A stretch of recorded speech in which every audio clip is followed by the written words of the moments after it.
Now is it okay? It's okay, ma'am. You are not visible properly. Okay, I'm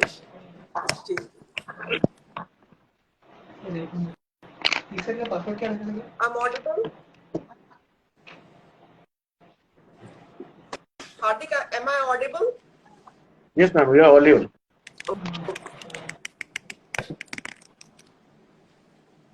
So, ma'am, good evening. I think the viewers are already waiting, and we have kept them waiting for a long time because of this technical glitch. Actually, this is my first live video on Instagram, although I have been live on YouTube before, but never on Instagram.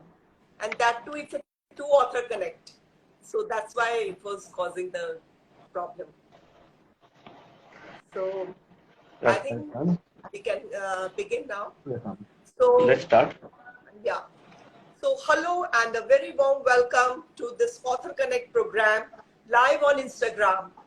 This program is convened by the Right Order publisher who are based out of Bengaluru. This big day, the two authors that will be in conversation with each other are Mr. Hardick Bavishi and myself, Poonam Singh. This program has an immense significance because actually in this program, the authors, those who connect, are quite much on the same page. That is, their written work is much similar to each other, and they share their views on their writing journey. So, hi, this is Poonam Singh, and I'm the author of the book Poonam Power Quotes, Transforming Life's Blues into Bliss. And the author on the other side is Mr. Hardick Bavishi. He has penned down the book Unspoken Truth. So hi dear viewers, sorry for keeping you waiting, and let's begin. It's high time that we begin now. There are so many things to be questioned and answered, so let's carry on. Now, let me just brief you about Hardick a little. Hardick is an entrepreneur based out of Kolkata. He is CA by profession, and he is also a proud TEDx speaker. And he has written this book to motivate and inspire a zillion youth. So welcome, Hardick, on board. How are you? Hope. I'm fine, ma'am. Yeah. So, I would take an opportunity, first of all, thank the Right Order to give a platform to express ourselves and the book that I have written to explain what was the motive behind the book. And thank you, Poonam ma'am, for giving a ample time to help me express myself. And let's begin, ma'am. Yeah. So, well, Hardick, now, firstly, tell our viewers more about yourself. Ma'am, basically, I am a commerce graduate and an entrepreneur, an author, a guitarist, a public speaker, a painter, philatelist, traveler, a calligraphy expert, a numismatic, and a humanitarian. My God. So this has been my maiden journey as an author, and this is my first book I've written down. I had been blogging for a long period of time, but it was high time that I compiled it and made it in a form of a book. And I got a great support from the Right Order team, especially Mr. Arpit, to get my thoughts down on a paper, and thank you for that. And this has been a journey of my feelings that I shaped down into the form of quotes into the book named Unspoken Truth. Same is my story, which I'll be telling you later. So, Hardick, we would like to know about your book.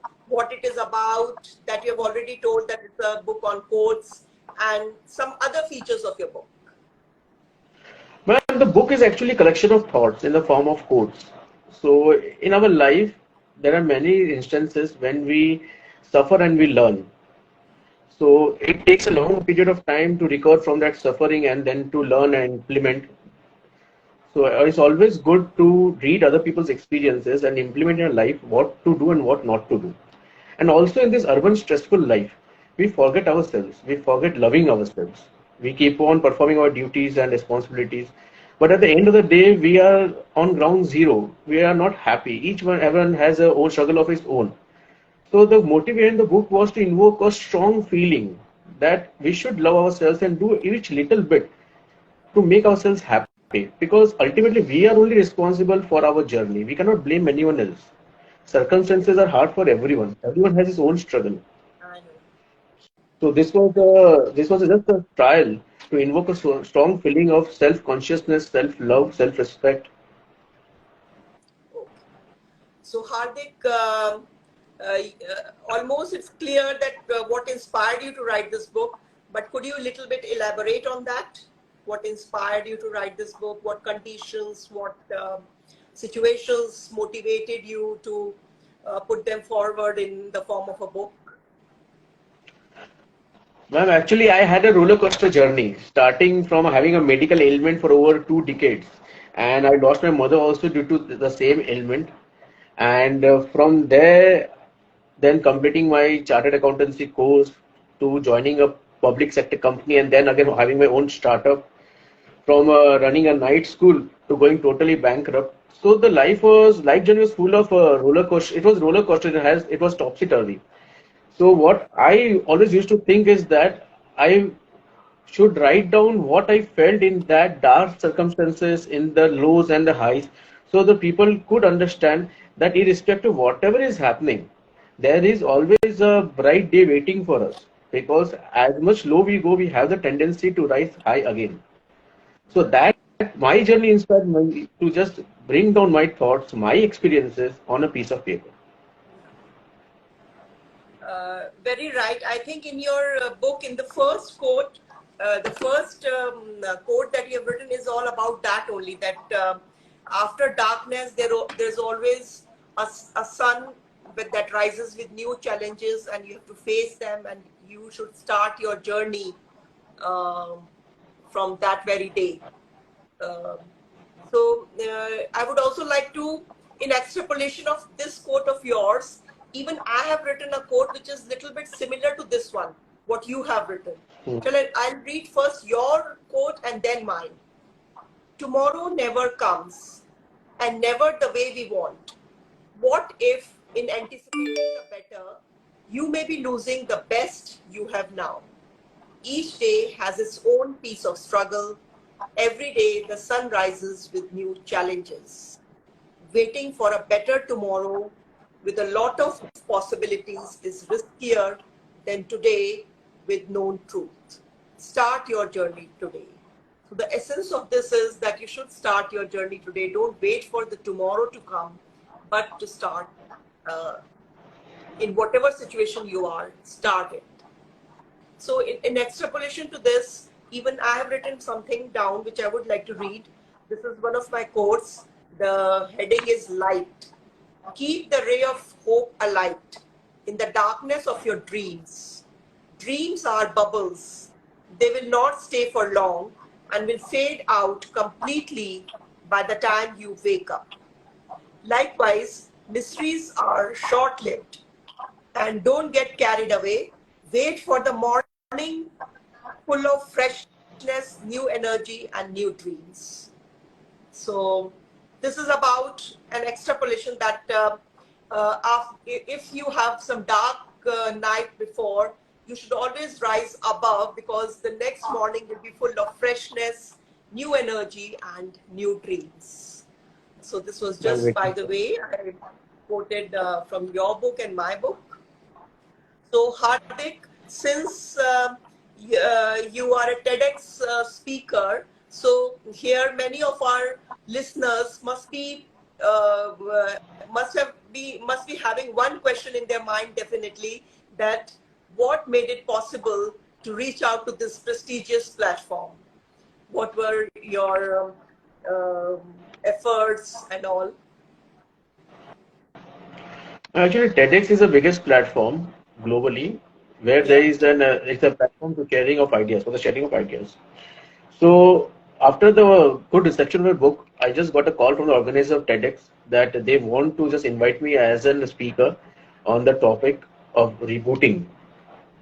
So that is how I got an opportunity at TEDx, and it was really a very good experience, a life memorable experience, because sharing a podium with so many great achievers in their life, among the best people, and learning from their journey that where we can improve and focus on ourselves, and how deep a struggle can be, and how high achievement can be.